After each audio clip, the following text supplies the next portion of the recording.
Guys, Marvel's in trouble. Marvel Studios is in trouble. This came out a couple days ago. I haven't gotten to talk about it. And then by the time I was going to sit here and talk about it some more, the news just completely piled up.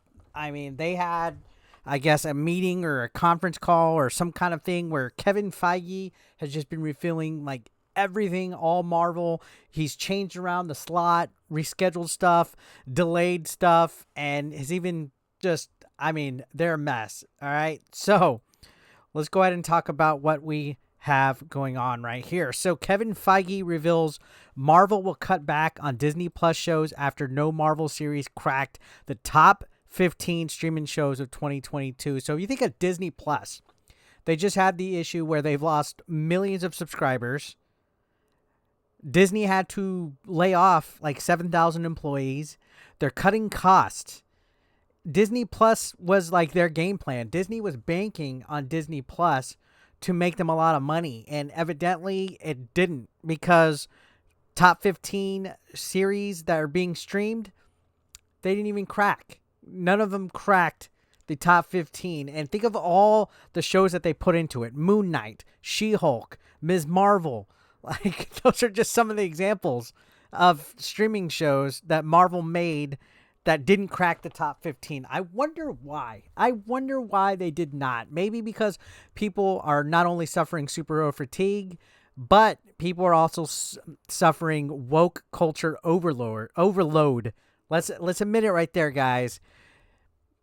The MCU is becoming a little woke as of late, and I think this is signs of it. I know there's going to be some of you guys, no, there's no proof that it's because of that. No, 110%, guys. There's a lot of stuff that the MCU has been doing that people are just not wanting to back up anymore. So, yeah, the Nielsen revealed their top 15 streaming programs of 2022, and only 3 Disney Plus programs cracked the list: Encanto, Bluey, and The Simpsons.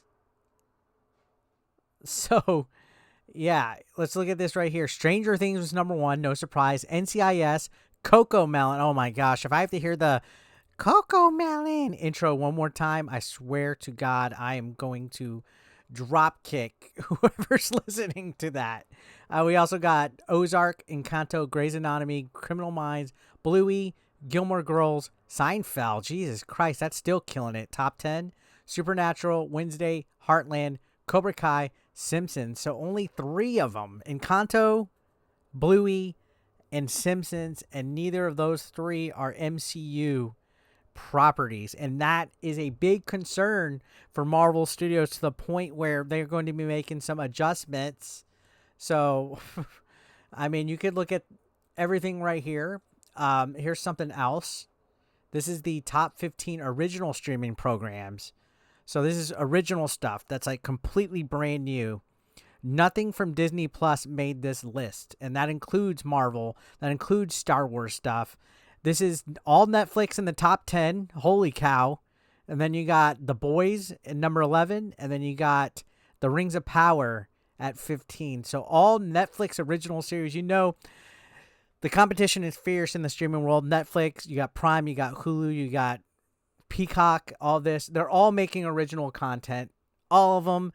And for the amount of cost that Disney's put between the Marvel and Star Wars series alone on their Disney Plus, for not a single one to crack the top 15 original, it looks like we're getting original content here, aside from Wednesday and Cobra Kai.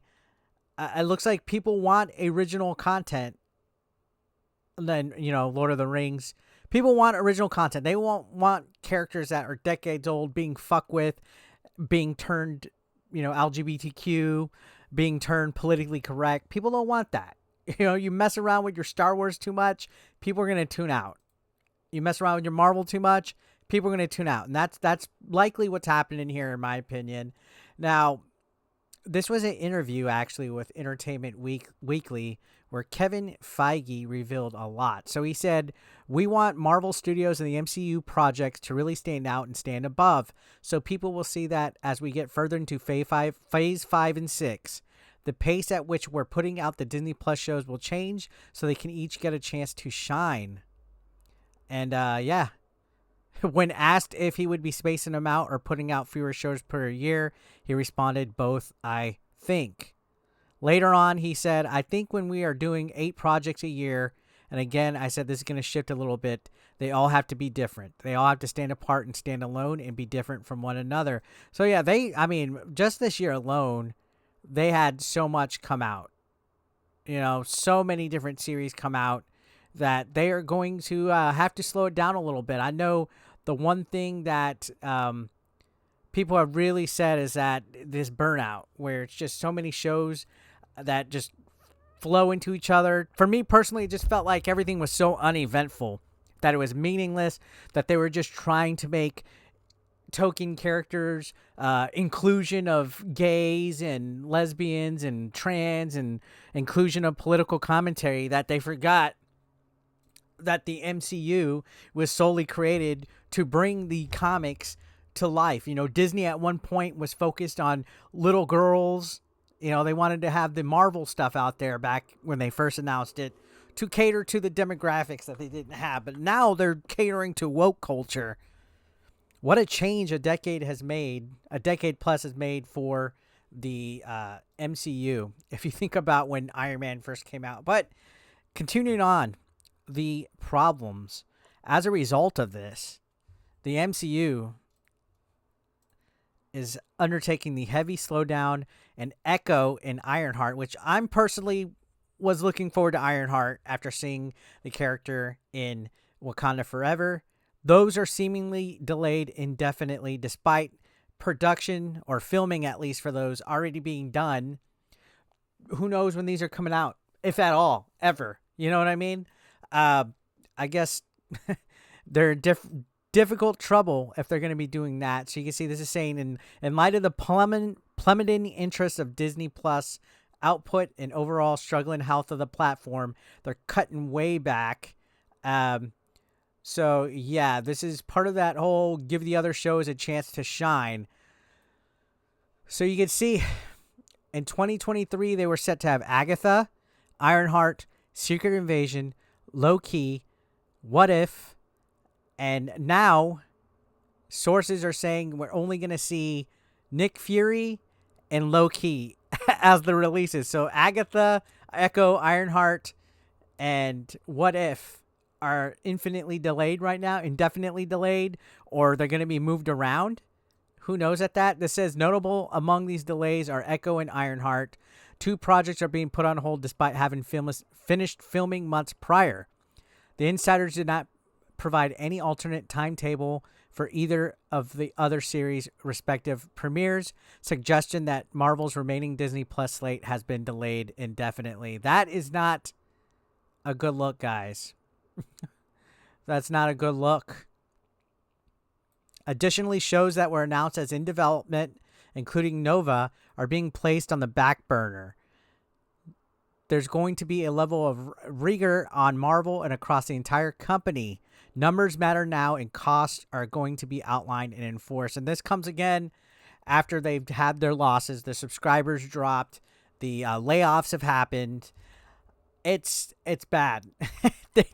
Kevin Feige is probably fighting for his job at this time. He's going to be a casualty, I'm telling you, on top of this. And I think DC could do some serious damage if they plan James Gunn's DCEU properly going forward. I think they could do a lot of damage if they try to stay away from the mistakes that Marvel made and steal some actors. That's a possibility. But the other news that came out today, all this Marvel news is coming out super fast. This says Marvel Studios' weakness on full display. Company shifts the Marvel's summer release to November. So Marvel's, after Kevin Feige literally the other day compared the team up of Ms. Marvel, Monica Rambeau, and Captain Marvel as the new Avengers, and saying that them standing together gives chills and feelings that the original Avengers movie did when the team was on screen together for the first time, which was a weird comparison. It's now being pushed to November instead of coming out this summer. That is a big freaking yikes on their behalf.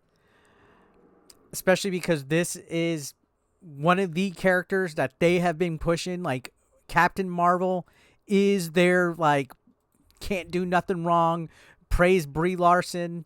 you know, this is one of their people that they've tried to shove down our throat, where they even made Thor compliment her. I like this one. And they're making all the other characters like Monica Rambeau being fans of Captain America, and Ms. Marvel idolizing her. Like, Captain Marvel is one that they've been shoving. And for them to be like, yo, we got to put the next Captain Marvel on hold is a huge shocker, in my opinion. So you can see this says Marvel Studios' box office grosses are in decline while their production budgets have ballooned, with the cause apparent to anyone. Poor quality resulting from the promotion of evil woke ideology and identity politics. And that hits the nail on the head, right? They claim diversity is their strength, and they will double down on the woke ideology at every turn. The company is fleeing a summer release for their Captain Marvel sequel.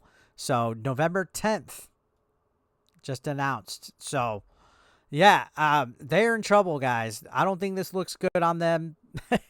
Canceling shows, delaying shows, rescheduling stuff. Meanwhile, Star Wars is going to go full tilt this year. We got Mandalorian coming out. We have a few other stuff.